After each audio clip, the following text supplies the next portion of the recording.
Hello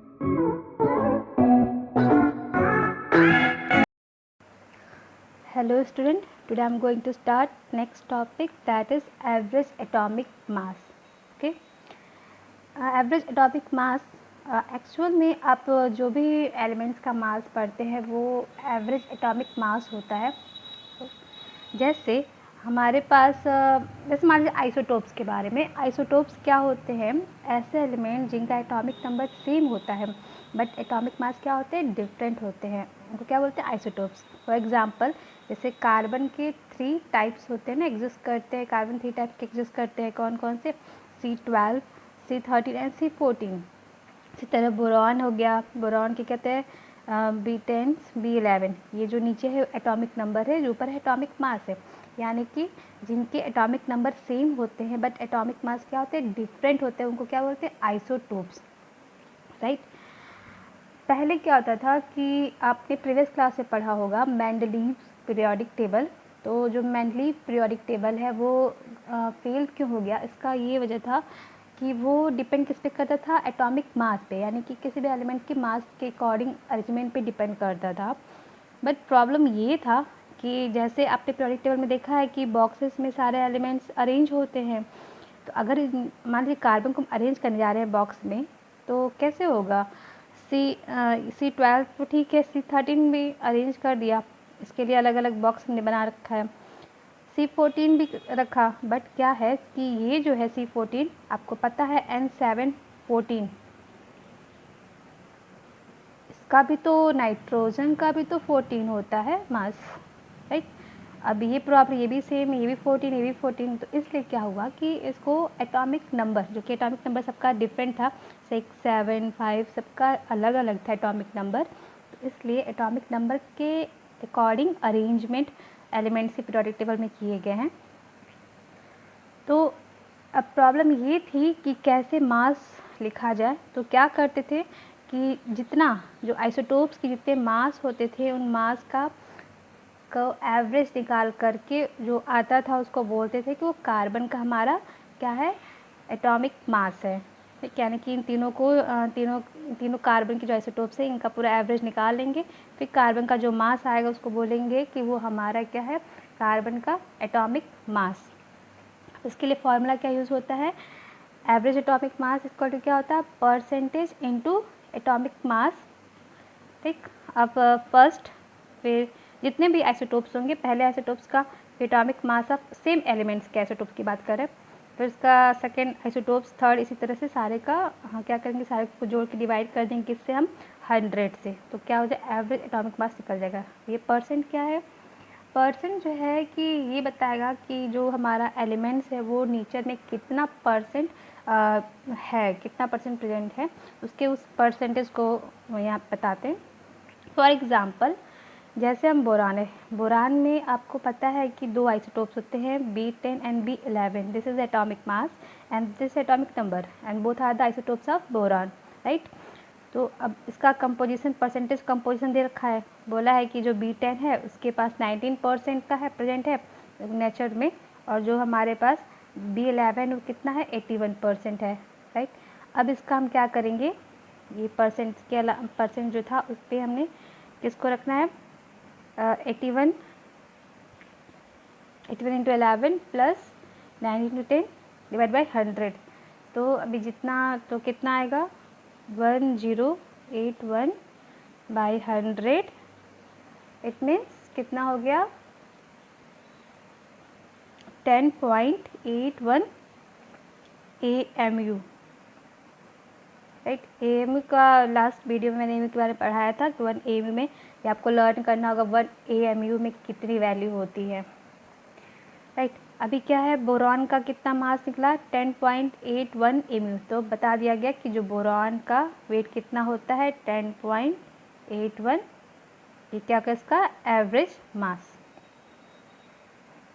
ये था हमारा atomic mass, average atomic mass. Next है molecular mass. Molecular mass, molecular mass क्या होता है, सबसे पहले मॉलिक्यूल क्या होता है, मॉलिक्यूल क्या is a group of atoms, right. Molecule क्या होता है? ग्रुप ऑफ एटम, और जो एटम कैसे सिंपल होल नंबर रेशियो में जुड़े होते हैं, यानी जितने भी एटम्स होते हैं उनके कलेक्शन को, उनके सम को क्या बोलते हैं? मॉलिक्यूल्स है, राइट।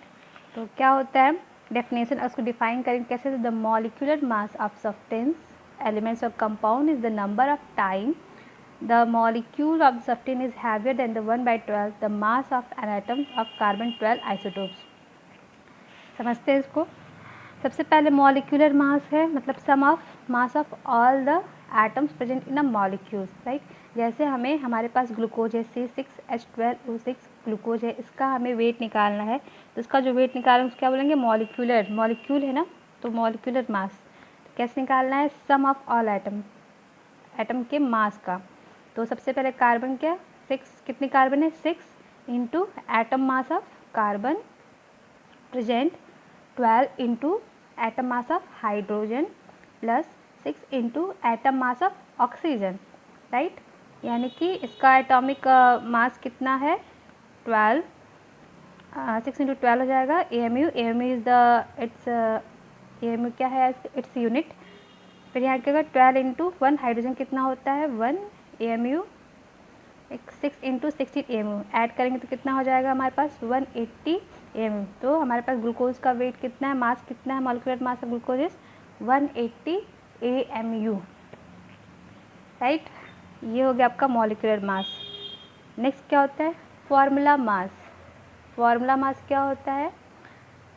फॉर्मूला मास होता है यूज़ फॉर, ये जो होता है फॉर्मूला मास किसके लिए यूज होता है? सिर्फ होता है सॉलिड के लिए, वो भी कैसा? आयनिक कंपाउंड्स होने चाहिए उनके लिए। ये आपका कभी भी लिक्विड और गैस के लिए हम लोग फार्मूला मास का यूज़ नहीं करेंगे। हम लोग हमेशा किस में यूज़ करेंगे? सॉलिड और जो भी आयनिक कंपाउंड्स हैं उनके लिए फार्मूला मास हम लोग फाइंड आउट करेंगे। जैसे हमारे पास NaCl है, NaCl is a table salt, it's common name is table salt and the chemical name is sodium chloride. तो क्या आता है? ये कैसा? ये आयनिक सॉलिड है। आयनिक का मतलब जिसमें आपका कैटायन प्लस एनायन प्रेजेंस होते हैं उसको बोलते हैं आयनिक, राइट। तो आपको पता है सॉलिड है, तो सॉलिड इसके पहले प्रीवियस फर्स्ट वीडियो में मैंने बताया था कि सॉलिड क्या होते हैं? जिनके जो पार्टिकल्स होते हैं बहुत क्या होते हैं? बहुत क्लोजली अरेंज होते हैं, यानी बहुत ज़्यादा क्लोजली पैक्ड होते हैं, यानी कि पूरे एक के पास एकदम बहुत ज़्यादा ज्वाइंट होते हैं। तो ये मान लीजिए आपके पास एक बॉक्स है जिसमें ये NaCl है, तो क्या आप सारे इसके पार्टिकल्स बहुत ज़्यादा आपस में अरेंज है एकदम, ठीक है। अब क्या है? ये कैसा है? ये आपको एक 2 डायमेंशनल स्ट्रक्चर है, मैंने पेज पे बनाया है तो इट मीन्स 2 डायमेंशनल स्ट्रक्चर ना। अब इसको 3 डायमेंशनल स्ट्रक्चर में देखेंगे तो कैसे देखेंगे?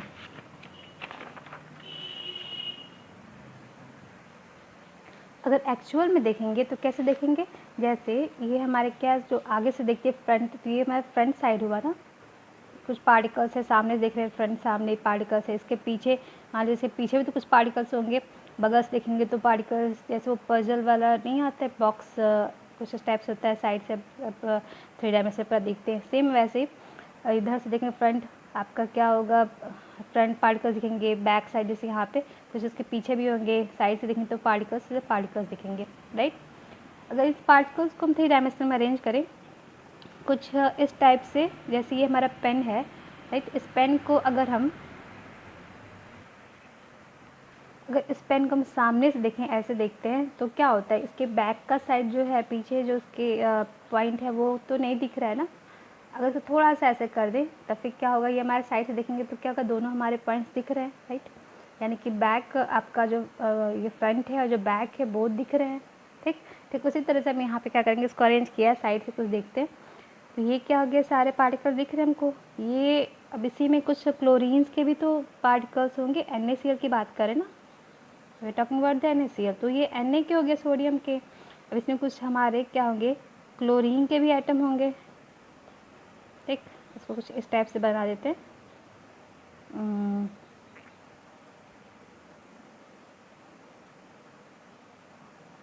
कुछ ऐसे अरेंज होंगे,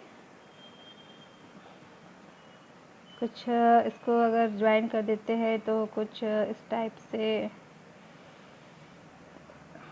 कुछ यू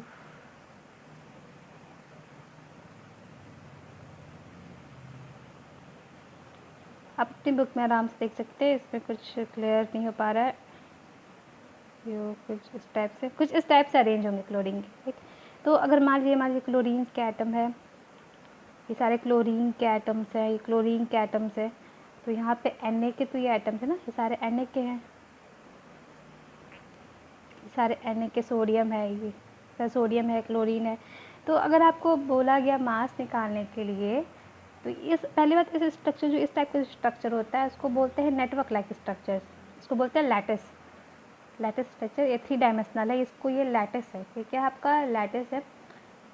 तो ये जो लैटिस है, ये जो स्ट्रक्चर है, दुनिया का हर एक सॉलिड इस टाइप का स्ट्रक्चर बनाता है, मतलब दुनिया का हर एक सॉलिड कैसा स्ट्रक्चर बनाता है, लैटिस स्ट्रक्चर बनाता है। तो इसमें हमको मॉलिक्यूल्स फाइंड आउट करना है, तो NaCl का मॉलिक्यूल फाइंड आउट करना है, तो कैसे कर सकते हैं, या तो हम इसको बोल सकते हैं NaCl, राइट, या तो इधर भी तो बोल सकते हैं ना NaCl, ये भी तो NaCl है, या यहाँ पे NaCl है, या यहाँ NaCl है, NaCl कहीं भी आप तो NaCl उठा सकते हैं, इधर कोई बोल सकते हैं, जो तो ना सिर्फ यही हमारा NaCl दिख रहा है, यहाँ से देख सकते हैं। Therefore we will never to find exact molecule, right ना, यानी कि हम लोग क्या हैं कि एग्जैक्ट मॉलिक्यूल्स को फाइंड आउट नहीं कर पा रहे हैं, ओके। तो क्या करना है हमें, तो इसीलिए हम लोग क्या करेंगे, तो मॉलिक्यूलर फार्मूला ऑफ सॉलिड, इसी के मास को कैलकुलेट करते हैं। तो फार्मूला क्या होता है, is the sum of the mass of molecule form of a solid, यानी क्या होता है, जितने मॉलिक्यूल्स होते हैं उनके मास का सम होता है ना, यानी कि सॉलिड के मॉलिक्यूल का जो फार्मूला है, फार्मूला की जो मास है उसको सम कर दे तो जो बनेगा वो फार्मूला मास कहलाएगा, राइट। तो NaCl जो है हमारा, NaCl का हम निकालेंगे तो फार्मूला मास तो कैसे होना चाहिए, आपको पता है, जो एक Na है हमारा सराउंडेड बाय 6 क्लोरीन, एक जो सोडियम होता है, जैसे एक सोडियम है, ये हमारा 6 क्लोरीन से, जैसे इधर भी क्लोरीन रहेगा, इधर भी क्लोरीन से, ये हमारा क्या होता है, सराउंडेड होता है। सेम क्लोरीन भी हमारा सराउंडेड बाय 6 Na, तो हमारा क्या होना चाहिए यहाँ पे, Na6Cl6 होना चाहिए था, राइट। अब ऐसे तो करेंगे ढेर सारे, कितने सारे यहाँ पे मॉलिक्यूल्स हो जाएंगे, 100 हो सकते हैं, कुछ भी हो सकते हैं ना। तो इसलिए क्या करेंगे हम लोग, यहाँ से 6 को हटा के सिंपल से हम लोग सिर्फ एटम जो है उसका फार्मूला लेंगे, NaCl का फार्मूला लेते हैं, जो नंबर से उसको नहीं लेकर के हम लोग क्या करते हैं, सिर्फ उसका क्या रहता है फार्मूला, सिर्फ हम किसका लेंगे, जो हमारे मॉलिक्यूल्स है उसका फार्मूला लेंगे। तो कितना होगा, एटम मास ऑफ Na, क्योंकि जो हमारे इसमें एटम्स हैं उसका फार्मूला, उसका हम मास लेंगे फार्मूला कैलकुलेट करने के लिए, फार्मूला मास कैलकुलेट करने के लिए। सारे का नहीं लेंगे, सारे का लेने नहीं ले सकते। अब क्या है इसमें, atomic mass of Na plus atomic mass of chlorine, तो क्या हो जाएगा, इसका कितना था, 23 mu, 35.5 mu, कितना हो जाएगा, 58.5 mu, तो कितना हो जाएगा, therefore the mass of solid measure by formula mass. तो NaCl कितना हो जाएगा, ये हमारा आयनिक सॉलिड है, फार्मूला कैसे होगा, 58.5 mu, यानी कि सॉलिड के मास को कैलकुलेट करने के लिए हम लोग फार्मूला मास का यूज़ करते हैं, और कैसा solid, ionic solid. Next is the mole concept.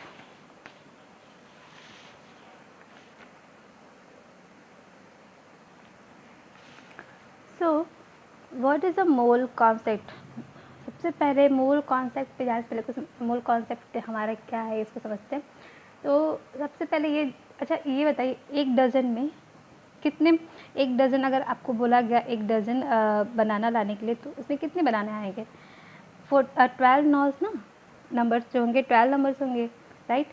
अगर आपको 1 डज़न बोलते हैं, मतलब आपको पता है कि उसमें 12 बनाना जाएंगे। इसी तरह से जो चीज़ें हमें दिख रही हैं, लाइक बनाना, बल्ब, पेन, वॉटेवर, मतलब जो भी कुछ हमें दिख रहा है उसको हम क्या बोल सकते हैं, उसको सिंपल से मेजर कर सकते हैं। बट अगर आप केमिस्ट्री में आपसे बोला जाए कि आप 1 डज़न सोडियम लेके आइए, क्या पॉसिबल है, सोडियम के पार्टिकल्स कितने स्मॉल होते हैं, राइट, इतने स्मॉल होते हैं कि उसको आपको दिखते बहुत इतने स्मॉल कि आप कैसे उसको उसमें 12 काउंट करेंगे।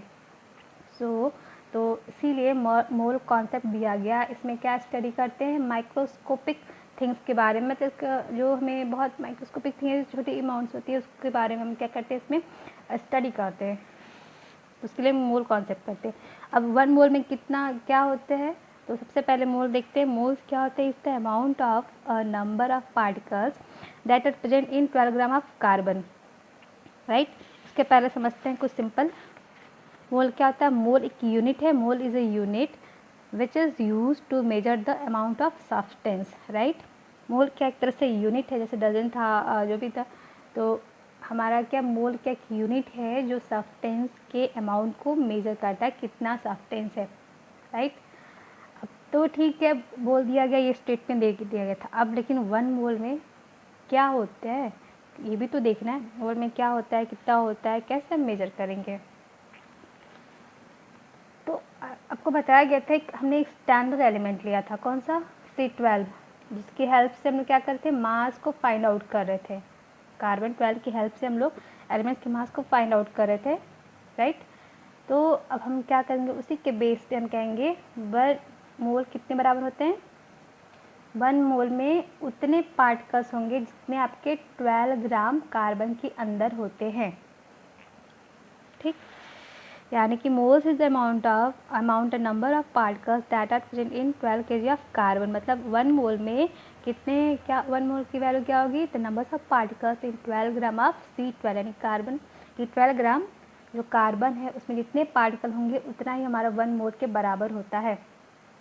इसको उस टाइम एक्सपेरिमेंटली इसको बताया गया था, ये कुछ एक्सपेरिमेंट किए गए थे, उससे ये बताया गया हुआ, साइंटिस्ट ने इसको खोजा था, राइट। अब 1 कार्बन एटम का वेट कितना होगा, 1 एटम ऑफ कार्बन, तो कितना होगा वेट इसका बताया गया, तो 1.99 into 10 to power -23 gram, right. तो अगर x एटम के लिए निकालेंगे हम, मतलब मोल्स के निकालना है तो कैसे करेंगे, इसको हम लोग x मान लें, x एटम के लिए, तो कितना होगा, 12 ग्राम बताया था, 12 ग्राम कार्बन होता है, राइट, 12 ग्राम कार्बन। तो क्या हो जाएगा, जब x कट क्या हो जाएगा, 12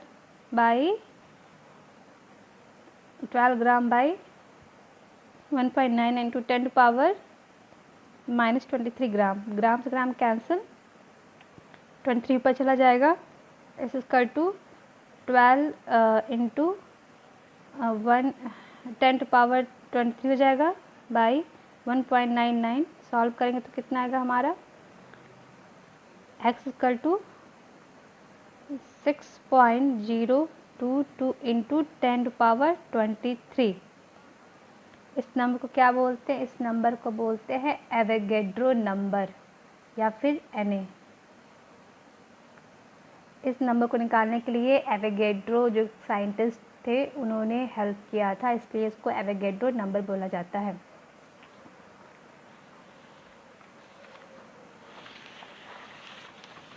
सो एवोगैड्रो नंबर क्या होता है, जिसको हम लोग Na से भी दिखाते हैं, क्या होगा 6.022 इंटू 10 पावर 23, यानी क्या बोला गया, 1 मोल में कितना कितना होता है, 1 मोल की वैल्यू कितनी होगी, 6.022 इंटू 10 पावर 23 होती है, राइट।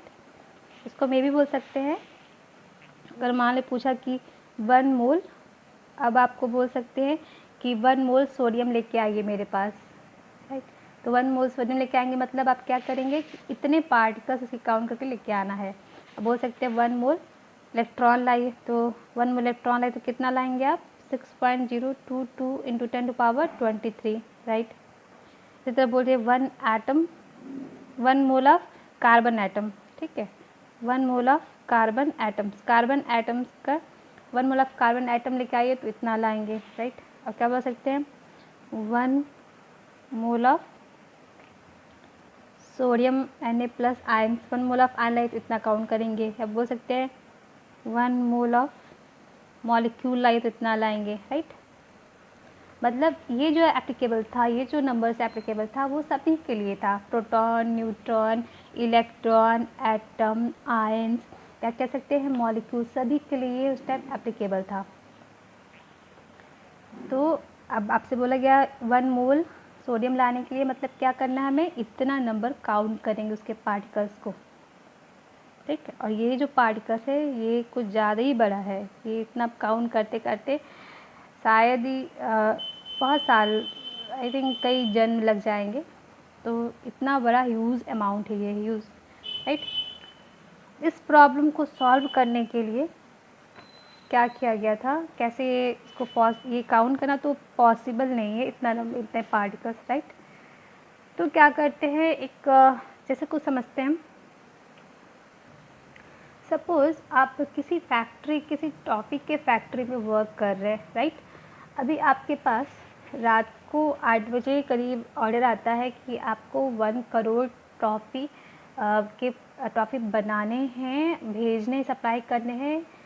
करीबन 1000 एक टॉफ़ी, एक पैकेट में 1000 टॉफ़ी होनी चाहिए, राइट। यानी कि 1 पैकेट में क्या बोल रहे हैं, 1 पैकेट में कितने होने चाहिए, कम से कम 1000 टॉफ़ी होने चाहिए, राइट। तो अब आपको 1 करोड़ टॉफ़ी बनाना है और आपको उसको डिलीवरी करना है कितने बजे, सुबह 8 बजे। मतलब आपके पास कुछ 12 आवर्स है, आपके पास 12 आवर में आपको 1 करोड़ टॉफ़ी को पैक करना है। एक पैकेट में 1000 टॉफ़ियाँ होनी चाहिए, राइट। और उस कंपनी का जो ऑर्डर दिया उसका ये शर्त है कि एक पैकेट में भी 1000 से एक टॉफ़ी भी कम नहीं होनी चाहिए, और या फिर 1000 से एक टॉफ़ी भी एक्स्ट्रा नहीं होनी चाहिए। जितना अगर ऐसा होता है तो वो पूरे टॉफ़ी का, पूरे जितनी करोड़ टॉफ़ी उसके पैसे पेमेंट नहीं करेगा, राइट। ये बड़ी प्रॉब्लम थी। क्या करेंगे इस प्रॉब्लम को, क्योंकि आप 1000 पैकेट मतलब आपको एटलीस्ट 10,000 पैकेट तो बनाने पड़ेंगे। आप 12 आवर्स में आपको एटलीस्ट 10,000 पैकेट्स, कितने के 10,000 पैकेट्स बनाने पड़ेंगे, कितने कितने हज़ार के 10,000 पैकेट बनाने पड़ेंगे, वो भी 12 घंटे में। अब वो भी उसमें से एक भी एक्स्ट्रा ना हो, एक भी कम ना हो, अदरवाइज़ वो क्या करेंगे कि पैसे नहीं पूरे करेंगे। देन आपके बॉस आते बोलते हैं कि आप अगर आपने एक भी एक्स्ट्रा होता है और आपने वो बताया सारा कि ऐसे ऐसे डील करना है, और उसने ये भी बोला कि अगर एक भी एक्स्ट्रा होता है या एक भी कम होता है तो वो आपका साल भर की सैलरी को कट कर देगा, राइट। अब प्रॉब्लम थी। तो अब ऐसे सिचुएशन में, क्योंकि एक पैकेट 10,000 पैकेट काउंट करने में एक टॉफ़ी भाई 12 घंटे में नॉट पॉसिबल ना। तो एक ये दिया गया कि ट्रिक किया गया कि वहाँ जो कंपनी की जो भी टॉफ़ीज़ के जो वेट था वो कैसा था, वो सबका सेम रहता था। जितने mg जो भी था उतने, एक mg ऊपर न एक mg नीचे, जितनी टॉफ़ी थी सब टॉफ़ियों का वेट क्या था, सेम रहता था। तो उन्होंने क्या किया कि एक पैकेट उठाया, एक पैकेट लिया, राइट, जिसमें 1000 टॉफ़ी थी, फिर 1000 टॉफ़ी थी, उसको उन्होंने वेट कर लिया। उन्होंने उसको क्या किया कि वेइंग बैलेंस को पहले, हम पता वेइंग बैलेंस लेते हैं, उसको पहले जीरो करते हैं। आपने देखा होगा सब्जी मंडी में कि पहले सबसे पहले उसको जीरो करके उसके बाद उस पर वेट करते हैं। तो सबसे पहले हमने क्या किया कि वेइंग मशीन लिया, उसको जीरो किया, और उस पर हमने क्या किया, उस 1000 के एक पैकेट को, जो 1000 टॉफ़ी भरी हुई एक पैकेट थी, उसको हमने उस पर रख दिया। रखने के बाद उसको हम लोग क्या करते हैं, वेट किए। वेट करने पे कुछ उसका वेट आया, ठीक। तो अब उसी के बेस पे अब हमने ये ट्रिक लगाया कि हम क्या करेंगे कि वेट के अकॉर्डिंग सारे पैकेट्स अरेंज करेंगे। सारे पैकेट में हम क्या करते थे, वेइंग बैलेंस पे पैकेट को रखते थे, उसमें टॉफ़ियाँ डालते थे। जब वो वेट इक्वल हो जाता था 1000 वाले पैकेट से, तो मान लेते थे कि उसमें कितना है, 1000 टॉफ़ी है। क्लियर है। तो मतलब कि वेट के बेस पे हम काउंट ना करके हम उसको वेट कर ले रहे थे कि सारा वेट जो कर रहे थे, यानी कि सारे एक एक पैकेट वेट कर रहे थे, हर एक पैकेट का वेट हमारा फिक्स था। मान लो एक हमारा 50 ग्राम का एक पैकेट था जिसमें 1000 टॉफ़ी थी। फिर दूसरा पैकेट हमने उठाया, उसमें टॉफ़ियाँ फिल करते गए, कब तक फिल किया, जब तक उसका वेट कितना गया, 50 ग्राम, राइट। इसी तरह से हम क्या किए कि सारे टॉफ़ियों को इस तरह से वेट के बेसिस पे हमने यहाँ पे कर दिया। सेम यहाँ भी हम अप्लाई करेंगे, क्योंकि इतने सारे पार्टिकल्स जो है उसको काउंट नहीं कर सकते, बट वेट तो कर सकते हैं ना। तो इसीलिए क्या करेंगे हम लोग, मतलब ये था कि एक मतलब 1 मोल ऑफ सब्सटेंस को 2 तरीके से हम लोग कर सकते थे। या तो उसको काउंट करें इतना पार्टिकल बैठ के, या तो उसका हम लोग वेट निकाल लें, ठीक है। तो तो कैसे वेट का, मोलर मास में। मोलर मास क्या होता है, मोलर मास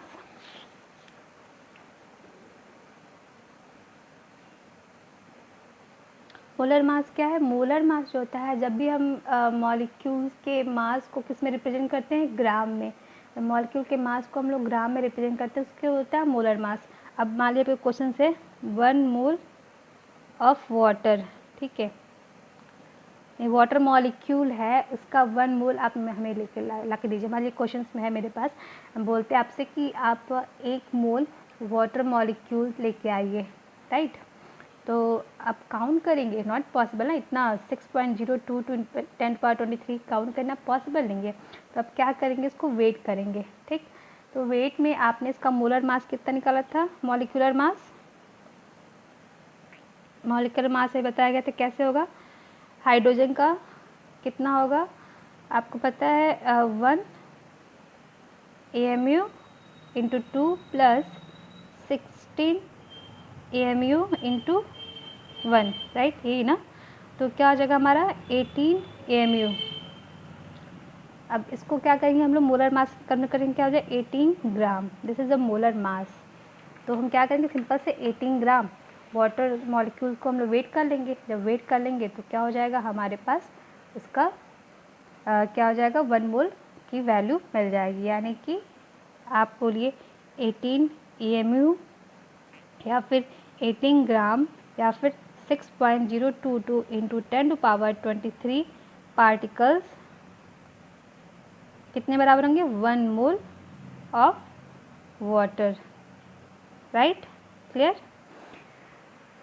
यानी कि 1 मोल में या तो पार्टिकल्स बोलिए या तो ग्राम में वेट करिए, या फिर इसको हम लोग मोलर मास में यूज़ करिए, या फिर इसको हम लोग मॉलिक्यूलर मास में यूज़ करिए, सारा एक ही चीज़ है। कुछ क्वेश्चन देखते हैं। जैसे पूछा है 1 मोल कार्बन की वैल्यू बताइए, कितने पार्टिकल्स होंगे 1 मोल कार्बन में। तो कितने हो सकते हैं, आपका पार्टिकल्स कितने होंगे, 6.022 इंटू 10⁻23 पार्टिकल, या फिर बोल सकते हैं हम लोग 12 ग्राम, ठीक है। मोलर मास या फिर एटॉमिक मास भी बोलते हैं इसको। 1 मोल ऑफ NaCl कितना होगा, 58.5 ग्राम। 1 मोल ऑफ ग्लूकोज कितना हो सकता है, 180 ग्राम, राइट। नंबर्स ऑफ मोल को कुछ फॉर्मूले से भी हम लोग उसको डिफाइन कर सकते हैं। जैसे मोल्स को तो स्मॉल n से बोला जाता है, राइट। स्मॉल n इसका टू क्या होता है, given mass divided by molar mass, ठीक है। अब मान लीजिए कैलकुलेट करना है कि आपको how many moles in 360 gram of glucose, यानी आपके पास एक ग्लूकोज दिया हुआ है, कितना 360 ग्राम ग्लूकोज दिया हुआ है, ठीक है। आपको वेट करके दे दिया गया 360 ग्राम ग्लूकोज। अब पूछ रहा है इसमें बताइए कितने मोल्स हैं, राइट, मोल्स पूछ रहा है। करना क्या हमें, n इसका टू 360 ग्राम डिवाइडेड बाई 180 ग्राम पर मोल, मोलर मास को पर मोल में डिफाइन करते।